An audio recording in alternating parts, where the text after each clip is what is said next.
अब मैं जो आपको कहानी सुनाने जा रहा हूँ उसे बड़े ध्यान से सुनते चले जाना, क्योंकि मैं इतना श्योर हूँ कि ये कहानी आपकी ज़िंदगी में कहीं ना कहीं से किसी तरह से इम्पैक्ट करेगी।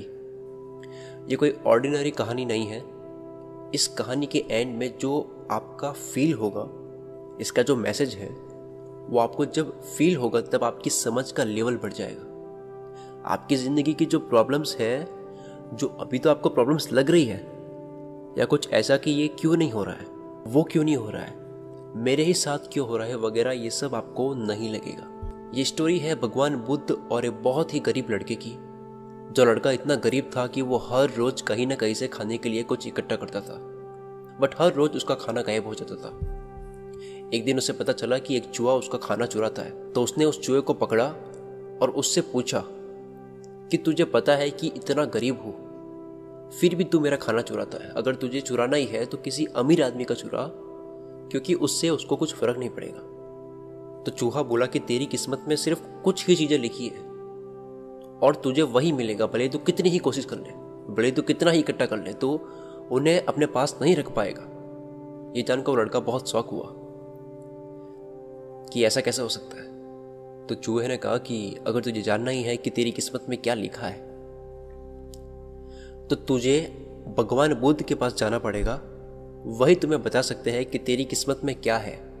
इसलिए वो लड़का भगवान बुद्ध से मिलने के लिए जर्नी पर निकल पड़ा। बहुत रात हो चुकी थी, इसलिए रास्ते में उसने एक हवेली देखी और उसने घर वाले से एक रात स्टे करने के लिए इजाज़त मांगी। उसे इजाज़त मिल भी गई। हवेली वालों ने लड़के से पूछा कि वो इतनी रात को कहाँ जा रहा है। तो उसने कहा कि मैं बुद्ध के पास जा रहा हूँ अपनी किस्मत के बारे में पूछने के लिए। तो हवेली वालों ने कहा कि क्या तुम भगवान बुद्ध से हमारा ये सवाल भी पूछोगे? हमारी एक 16 साल की लड़की है जो बोल नहीं सकती है, तो क्या करें जिससे इसकी आवाज़ लौट आए। उस लड़के ने कहा कि मैं ज़रूर पूछूंगा आपका सवाल, और उसने उनको थैंक्स कहा और सुबह वहाँ से निकल पड़ा।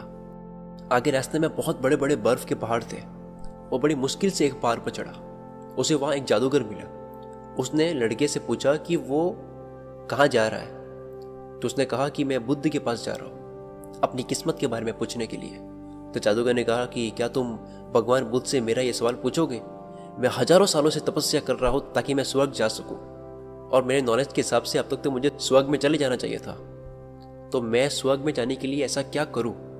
लड़के ने कहा ठीक है, मैं आपका सवाल बुद्ध से जरूर पूछूंगा। उस जादूगर के पास एक छड़ी थी जिसकी हेल्प से उसने उस लड़के को बर्फ के पहाड़ों से उस पार पहुंचा दिया। जब वो आगे बढ़ा तो अब उसके सामने एक बहुत बड़ा चैलेंज था। एक बहुत बड़ी नदी थी जो वो खुद पार नहीं कर सकता था। तभी उसकी मुलाकात एक विशालकाय कछुए से हुई और कछुआ उसे नदी पार करवाने के लिए रेडी हो गया। फिर कछुए ने भी उससे पूछा वही सवाल कि तुम कहाँ जा रहे हो? तो उसने कहा कि मैं बुद्ध के पास जा रहा हूँ अपनी किस्मत के बारे में जानने के लिए। तो कछुए ने कहा कि क्या तुम भगवान बुद्ध से मेरा सवाल भी पूछोगे? मैं 500 सालों से ड्रैगन बनने की ट्राई कर रहा हूँ, बट अभी तक बन नहीं पाया, तो मैं क्या करूँ जिससे ड्रैगन बन जाऊँ? लड़के ने कहा ठीक है, मैं आपका सवाल भी जरूर पूछूंगा। कछुए ने लड़के को अपनी पीठ पर बैठाया और नदी के उस पार छोड़ दिया। फाइनली लड़का भगवान बुद्ध के पास पहुंच गया। वहाँ और बहुत सारे लोग थे। बुद्ध ने कहा कि एक पर्सन के सिर्फ 3 सवालों के ही जवाब दूंगा। लड़का एकदम शॉक हो गया, क्योंकि उसे तो 4 सवाल पूछने थे। वो सोचने लगा कि उसे कौन से 3 सवाल पूछने चाहिए। उसने कछुए के बारे में सोचा कि कछुआ 500 सालों से ड्रैगन बनने की ट्राई कर रहा है और जादूगर तो 1000 साल से स्वर्ग में जाने की तपस्या कर रहा है, और वो लड़की बिना बोले पूरी लाइफ कैसे गुजार सकती है।